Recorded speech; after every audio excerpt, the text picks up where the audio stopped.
You know that feeling, that simple, fundamental fact that you exist, the feeling of I am? Well, today we're going to dive deep into that. We're going on a journey to explore the profound nature of our own existence, using some really powerful spiritual teachings to guide us. And right off the bat, we're hit with this pretty radical idea. This completely flips the script on the usual picture of God as some separate being who acts on the world. Instead, this suggests that God isn't an external actor at all.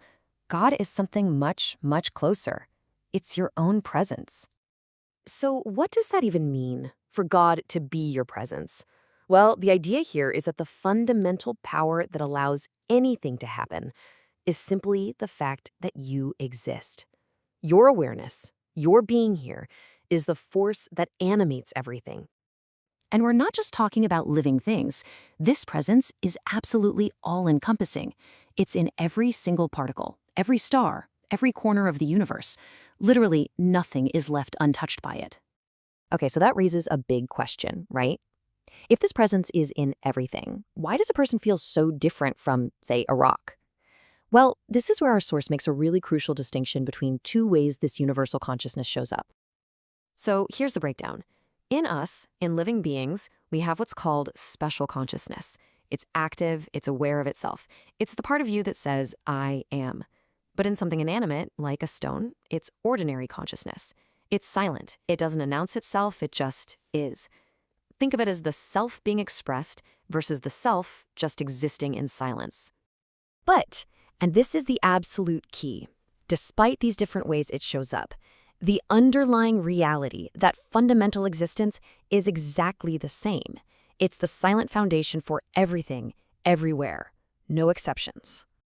All right, so if this universal presence is who we really are at our core, what's it actually like?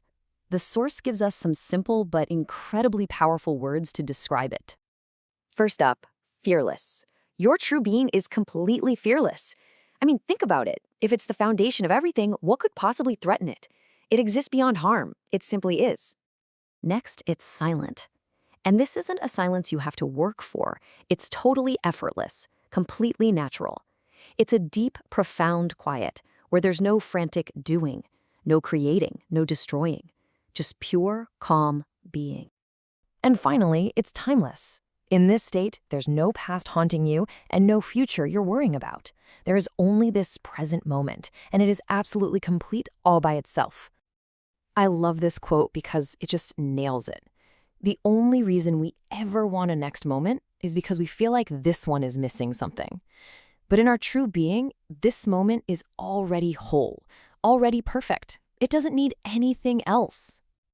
So if we pull all that together, the picture we get of our core self, our soul if you like, is the state of fearless, thoughtless, timeless peace. It's a state of eternal completeness that is, believe it or not, our natural home. Okay, but wait a minute. This all leads to a huge logical question.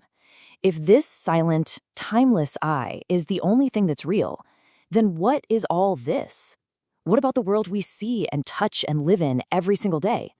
So to help us wrap our minds around this, to square our experience of a vast universe with this idea of a single self, the source uses a classic, brilliant analogy.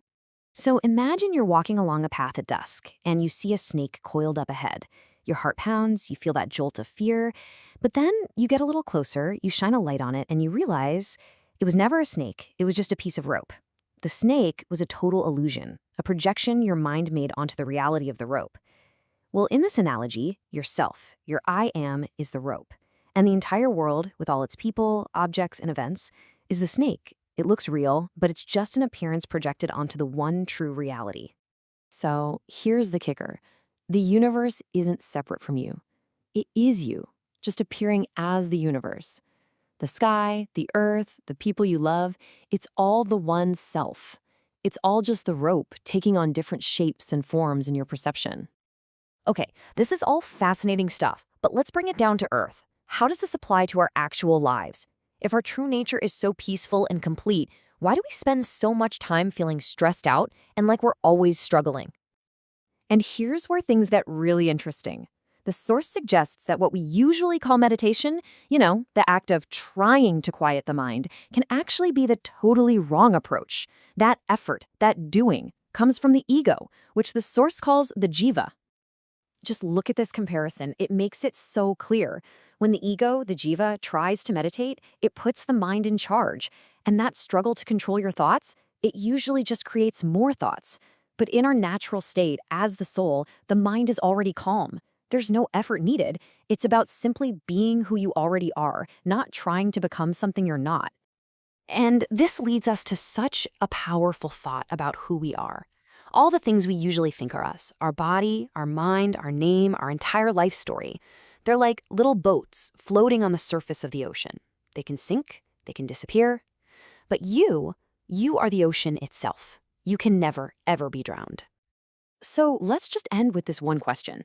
If you could strip away everything you perceive, your body, your thoughts, the entire world that appears before you, what would be left?